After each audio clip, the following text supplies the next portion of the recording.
This is the Greg Bedard Patriots podcast with Nick Cavins.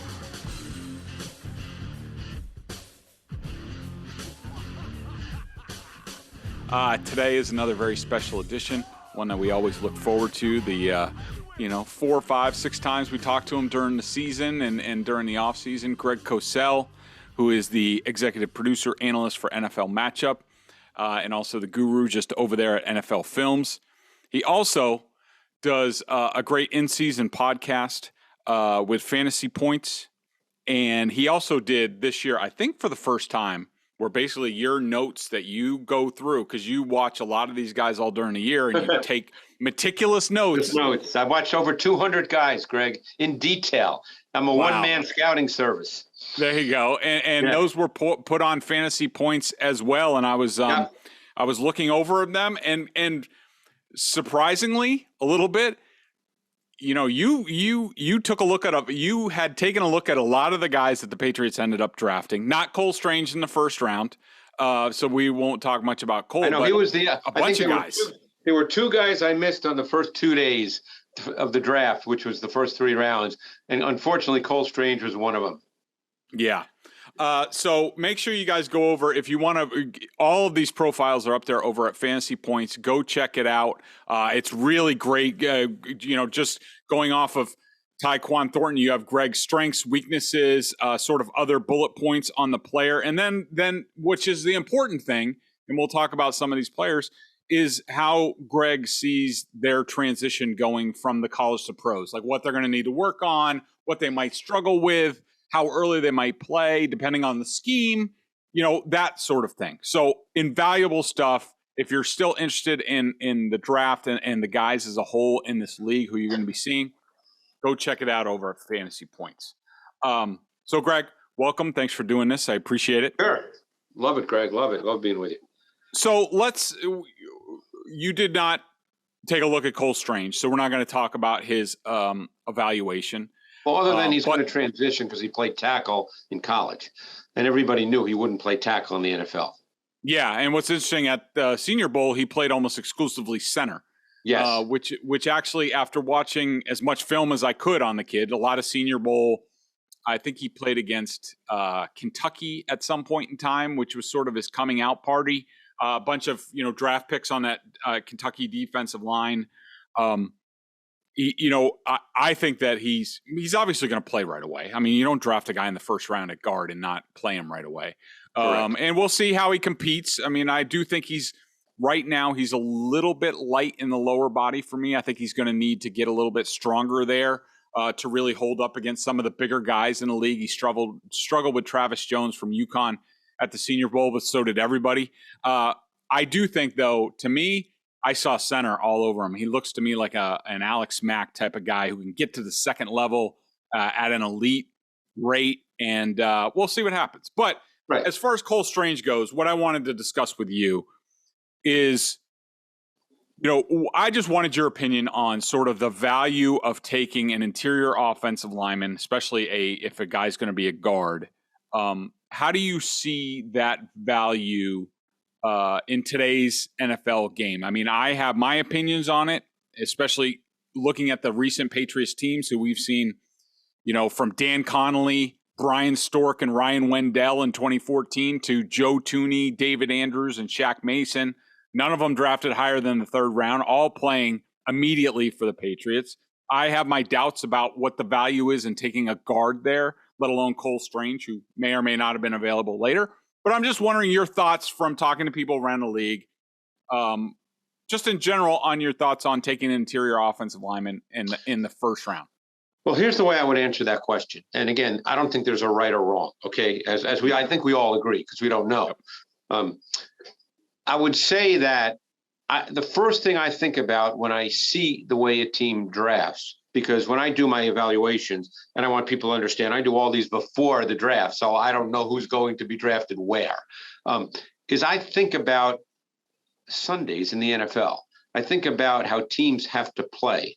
And so let's now make this specific to the Patriots. The Patriots were more than most a running football team a year ago, more than likely, given who they have on their roster and what they did in the draft, drafting running backs as well, they're likely to start their offense with the run game and have Mac Jones be, I don't want to say a system quarterback because everybody's a system quarterback, but not be the focal point of their offense. So now, if that's the way you're going to play, so let's say you start your season and you don't have a very good offensive line, but that's the way you want to play because you think ultimately it fits best with your quarterback and what's on your roster from a running back situation. And you get to week 3, week 4, and you can't run the ball and your offense is stalled. And Mac Jones, because he's a certain kind of quarterback, he's really good at what he is, but he's a certain kind of quarterback, and your offense is stalling. So then what happens? So then people say, well, we can't run the ball because our offensive line's not very good. So my point is this, and I'm not agreeing or disagreeing. I'm just saying that if this is the way your team is, and I believe this is the way their team is, then a guard has greater value to the Patriots than it might to the Buffalo Bills. Yeah. So we can sit here and say, well, they could have gotten a really good guard in the 4th round. Well, we don't know that. Nobody knows that. They obviously, and by the way, I spoke to another O-line coach who's been in the NFL for more than 30 years, who actually loved Cole Strange. Now, he didn't say where he would draft him because I don't ask guys that. You know, right. I try to talk trades and, you know, I try to learn when I talk to coaches. I don't ask them where they're going to draft guys because, to be honest with you, Greg, I don't care where guys get drafted until they get drafted.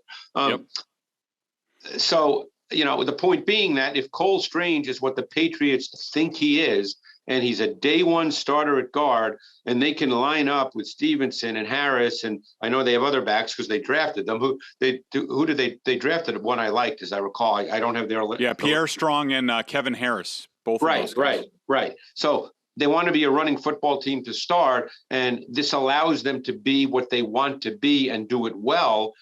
Then I think you say, well, the pick worked. You know, I'm not a believer in you could have gotten a guy later or you should have waited till this round. Number one, we don't know that. And number two, they obviously had Cole Strange rated highly. Yep. I mean, far be it for me to say that they're right or wrong in their evaluations. You know, reasonable people, Greg, as you well know, can disagree on evaluations of players. And in this business, you're wrong more than you're right. Even if you're a great drafting team, you're wrong more than you're right. Because it's still, no matter how much we rely on analytics or sports science or whatever, and this is only increasing, it still comes down to human beings evaluating human beings. So people are wrong more than they're right. And this is the way the Patriots want to play. And if Cole Strange turns out to be Logan Mankins, I think people will probably say, hey, that worked. Yeah, absolutely. Also part of the Cole Strange pick, the Patriots traded down from 21. They were on the clock. Some of the players that I thought, might fit them included Trent McDuffie, who the Chiefs traded with the Patriots for and took, one of their rivals. Quay Walker went the next pick to the Packers. Kaiir Elam went into the division to the Buffalo Bills. Well, obviously, Buffalo actually traded up right after the Chiefs did that because they wanted a corner. Yeah. So I think they had the pick right after the Chiefs took McDuffie. I think they went 2. Oh, no, it was one pick later. It doesn't matter. One pick later. The point is the Bills knew that there could be a run on corners and they needed one. Absolutely. Tyler Smith went to the Cowboys at 24. If the Patriots, I thought they had more of a need at tackle for the future with Isaiah Wynn in his final year of his contract, and also Trent Brown with a lot of weight clauses and hasn't exactly been Mr. Durable. And Devin Lloyd, the linebacker at Utah, were all there. I just, real quick, any of those guys that really intrigued you or that you were really high on? I can only tell you my evaluation. I loved McDuffie. McDuffie was one of my favorite corners in the draft. I thought he was a great prospect. They do a great job. Maybe it'll change now because Jimmy Lake is no longer at the University of Washington, but he was their DB coach and then their head coach. They've always done a great job with corners. I thought Trent McDuffie was a really high-level prospect. I really like Kaiir Elam as well. He's a press man corner at Florida, played with competitiveness and swagger. He played their boundary corner. I really liked his tape as well. I think Devin Lloyd was a playmaker type linebacker. Look, you and I can't get into Bill Belichick's head. Well, I know I can. Maybe you can, but I certainly can. I certainly can. I think that Lloyd is he had a playmaking feel to his game, that he wasn't totally disciplined in the way in which he played, but there was a playmaking feel to his game. Who knows? Maybe Coach Belichick thought, yeah, I don't like the fact that this guy, there's a little bit of a recklessness and a lack of discipline to his game. I don't, again, I'm trying to get into Coach Belichick's head. I can't do that. And then you mentioned, Tyler Smith. Tyler Smith, to me, has to be totally reworked to play tackle in this league. Oh, wow. He's a young kid. He's very athletic, a great run blocker in terms of the fact that he's nasty and competitive, needs so much work in terms of pass pro. I actually think that he needs to start his career inside, and he may not even be ready to start year one. So, from what I've been told, Cole Strange is a plug-and-play player, and Tyler Smith, to me, is not. Yeah. What about Quay Walker? What did you think of him? I loved Quay Walker. I thought he was the best of the three Georgia linebackers, 6'4", 240. Jamin Davis from Kentucky was drafted by Washington last year, I believe, with the 20th pick. Yep. I liked Quay Walker more. They were equivalent in terms of size and length. And I thought Quay Walker was a really, really good prospect. But again, this is my evaluation. They may have evaluated them differently. I can only tell you what my evaluation is. Yeah, absolutely. One more guy I wanted to ask you about real quick, because I didn't look at him before the draft because the consensus was he's going top 10, top 15.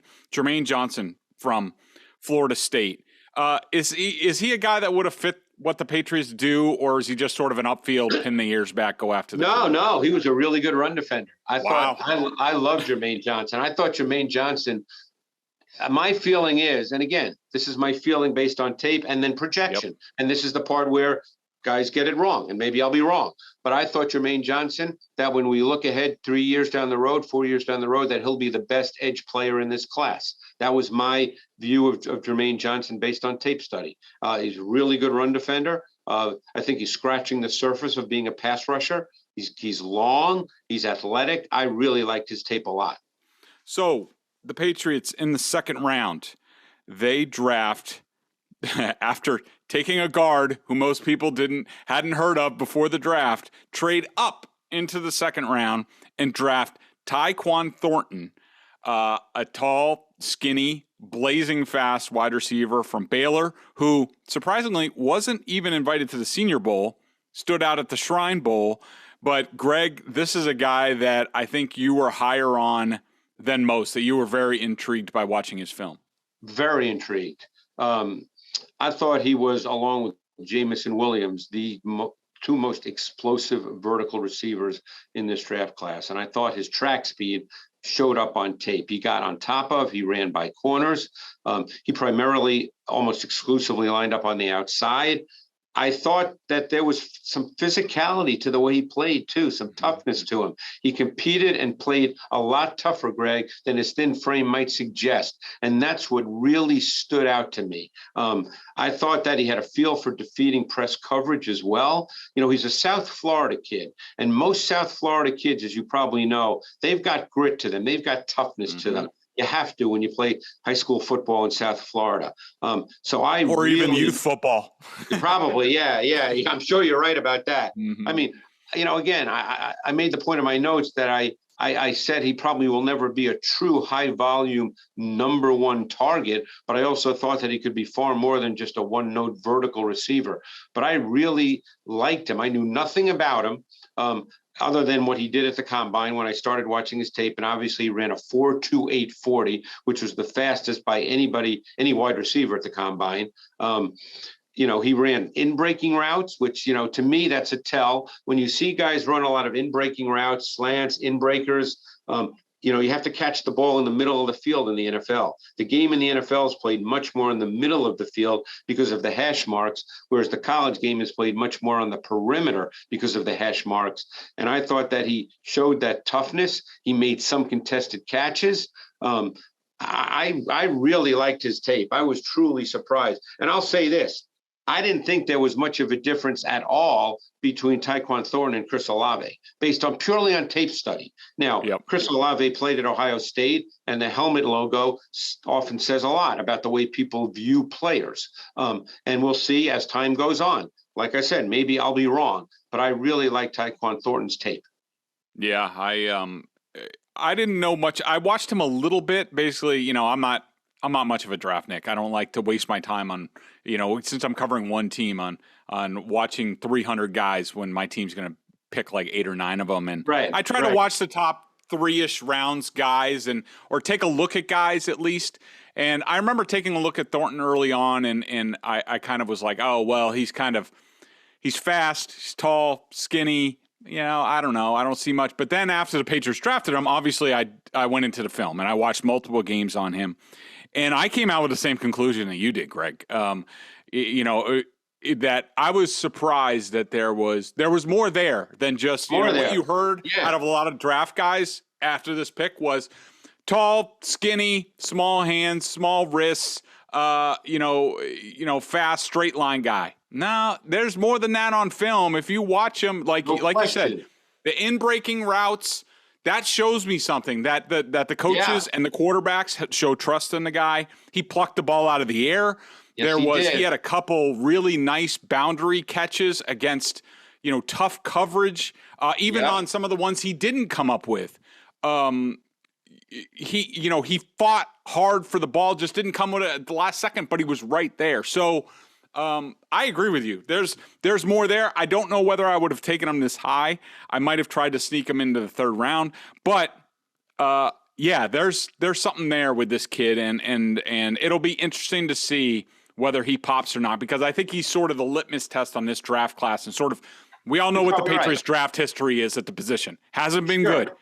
And then again, I don't know any of these kids because I don't get to interview them. Obviously, George Pickens was there, but George Pickens supposedly has issues. I thought George Pickens, by the way, was the best receiver on tape in this draft. That was my point of view. I thought Pickens was 1 and Jameson Williams was 2. I actually thought Jahan Dotson could have been pretty close to that as well. But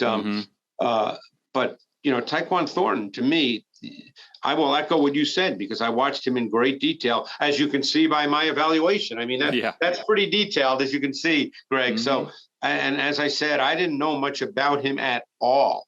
And, you know, like I thought that he had an 8-yard touchdown versus Oklahoma in the red zone on a fade route where he defeated press man really cleanly with an inside stick. And, you know, it's funny. I remember seeing the same play by another receiver who went high, and now I can't remember who it was. And people raved about, oh, he's such a great route runner.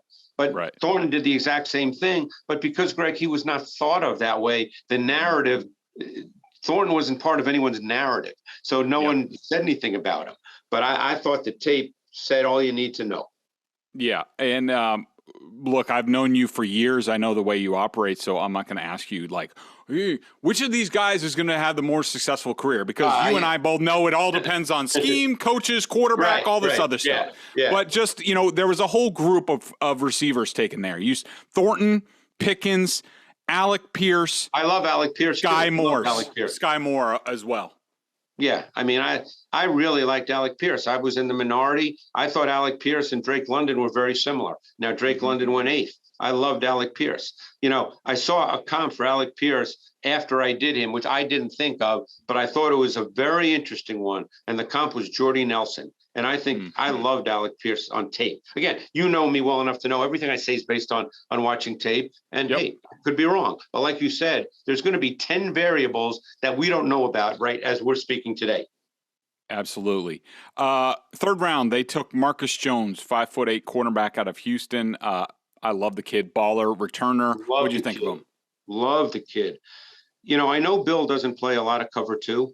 And who knows, you know, I mean, every year is different with Coach Belichick. Obviously, you know, he could totally change because he may not feel like he has great man corners now.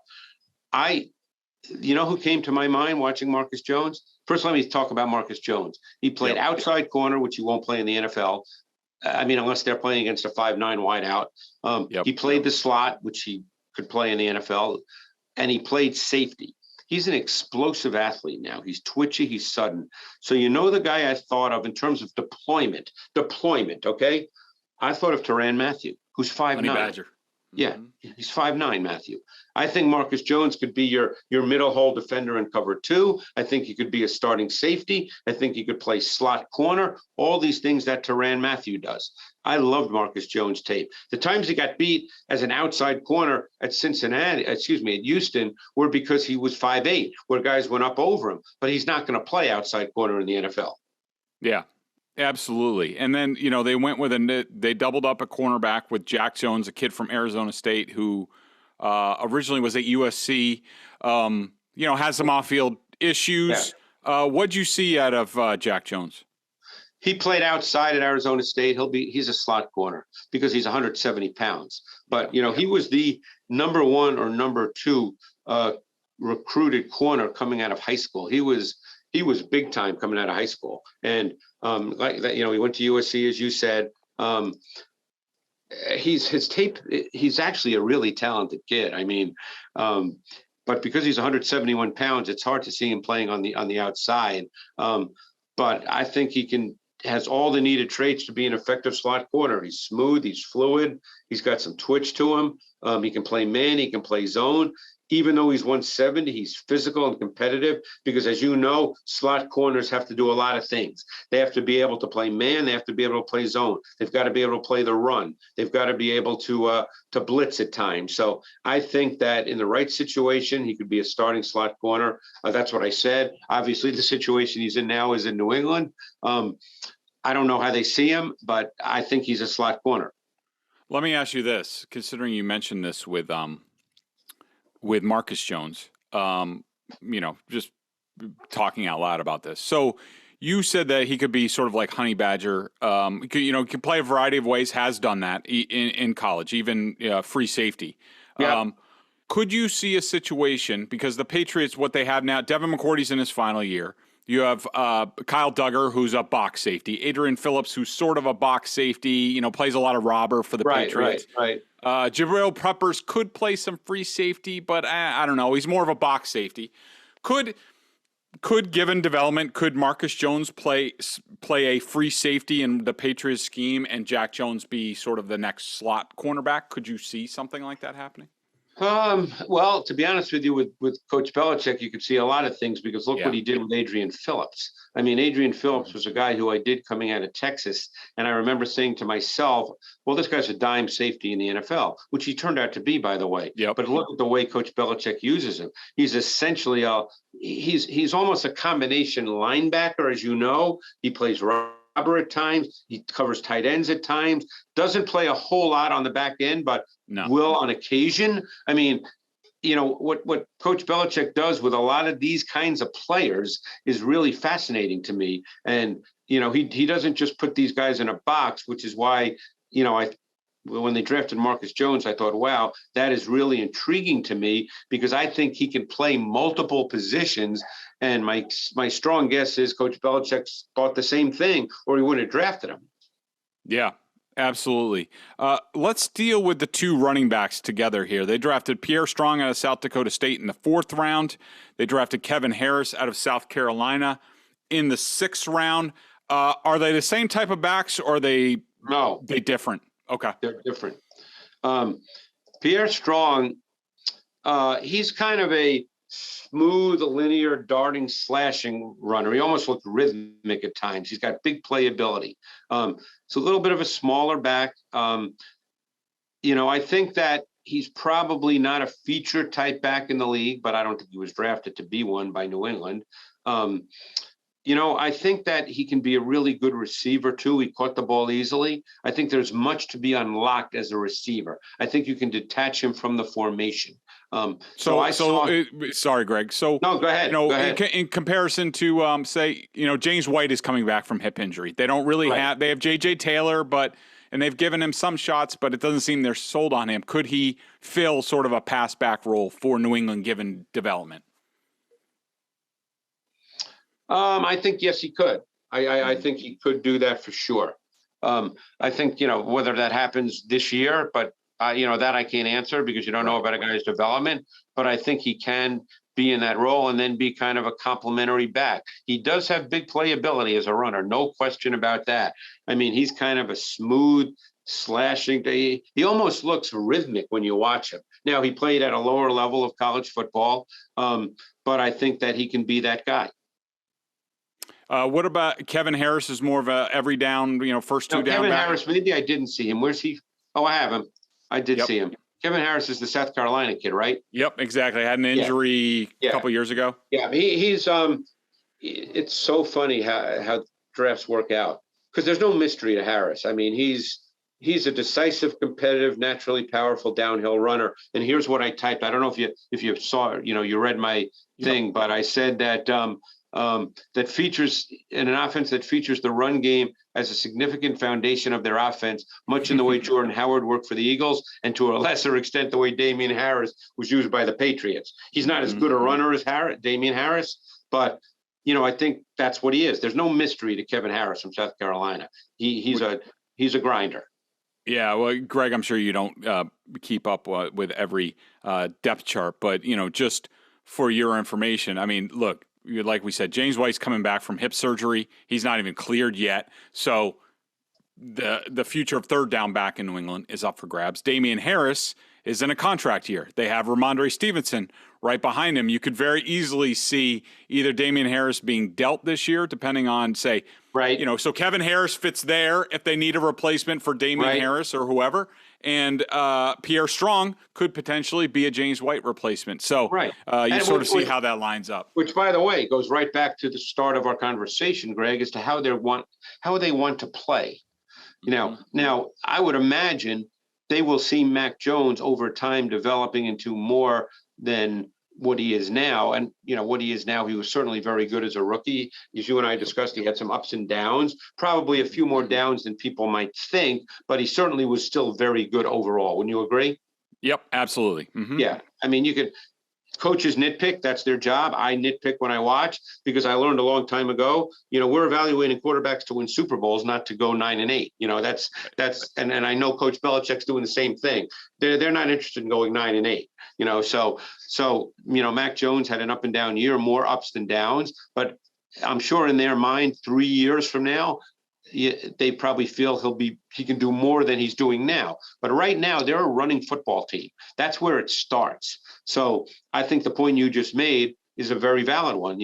Damian Harris could be gone. They might see Kevin Harris as a guy who can fill that role, because when all's said and done, Damian Harris didn't get 20 carries a game. There might have been a few games he did, but that wasn't the way they ran their offense on a weekly basis. Mm-hmm. For their second, fourth round pick, the Patriots took quarterback Bailey Zappe. Yeah, I watched Western Kentucky. Yeah, what's interesting is that I have a guy who does the draft stuff for me, because I don't want to do the draft stuff. And I asked him, I said, give me a guy at quarterback that would develop for the Patriots, gave him the traits that the Patriots sort of look for. He said Bailey Zappe. So what do you see out of Bailey Zappe? In an odd way, I kind of like Bailey Zappe. I mean, I think you have to know what he is. I mean, he's 6 feet. Both at Western Kentucky and where he was before that, which I think was Houston Baptist, he ran a high volume passing game, a ton of schemed, manufactured one read or no read throws. But I thought he also showed the ability to work through progressions and make throws that demanded higher level timing. He certainly had unbelievable command of that offense. It's the same offense he ran at Houston Baptist, because the coach came from Houston Baptist to Western Kentucky. He was detailed. He was nuanced. The other issue, though, which, again, how do you want to deal with this when you evaluate a guy, is because of the nature of the offense, Greg, there were a ton of just pitch and catch throws, throwing it to open receivers who had free access off the ball. I mean, it was just pitch and catch. So there's a lot of those kinds of throws. I kind of felt like he fell into the kind of Colt McCoy, Case Keenum, Tyler Heineke category. But if the Patriots see him as more than that, I could probably understand that too. Mm-hmm. Yeah, interesting. Sort of sounds like a lower level Jimmy Garoppolo, maybe, sort of thing. Maybe. Coming out from Eastern Illinois. Yeah. I mean, obviously Garoppolo was a second round pick, and I'm sure when the Patriots took him, you would know better than I, they might have seen him as the heir apparent. It didn't work out that way. Yeah, absolutely. In the 6th round, they took Sam Roberts out of Northwest Missouri State. I don't think you saw him. 7th round, they took Andrew Stueber from Michigan, who you actually did watch. So what did you think of Stueber? Well, it's because of Michigan. I mean, they played. Yep. I saw Michigan a lot. So certain teams I see a ton just because of who they are. Stueber's an interesting guy. He's one of those guys because you wouldn't call him a high-level athlete, but I think there's a lot of right tackles like Andrew Stueber. I thought of Havenstein from the Rams, who's been a starter for years, another Big Ten right tackle. His Stueber's game is built on power and physicality, much more so than finesse and athleticism. He's kind of that old school right tackle, Greg. Again, they're a running football team. I think for what he is, he's not a bad player at all, and he's going to compete. He strikes me as one of those guys that's going to compete hard. That's the way he played. Yeah, interesting. Yeah, I mean, they definitely need help. Like I said earlier, they need help at tackle. They could use somebody as an option somewhere, given the cloudy futures for Isaiah Wynn and Trent Brown. I mean, they still have Justin Herron and other people. I wouldn't be surprised if Stueber, this is crazy. I mean, 7th round pick, but O-linemen tend to be a little different. It wouldn't surprise me at all if this kid plays this year. I mean, I think he's one of those guys. I mean, I ended my transition saying he would best be featured in gap scheme and inside zone and duo concepts, where his above the line power and play strength and competitive toughness would be maximized. That's the kind of player he is. Awesome. Okay. Well, Greg, tremendous as always. I could tell you that Patriots fans, after listening to you, are probably feeling a lot better about this draft than after listening to some of us who talk about value and things like that. But I greatly appreciate your insight, and thanks for coming on. Well, see, Greg, the key thing here is that you actually took a look yourself at Tyquan Thornton, and once you looked at him, and again, we have no idea what's going to happen. That's the bottom line point. He could be great, he could be terrible. We have no idea. But the point is, when you actually watch the kid and not just go by the fact that no one spoke about him, you kind of come away going, there's kind of a lot there to like. Yeah, there is. It'll be interesting to watch him. That's for sure. Thanks, Greg. Thanks to everybody for listening to the Greg Bedard Patriots podcast.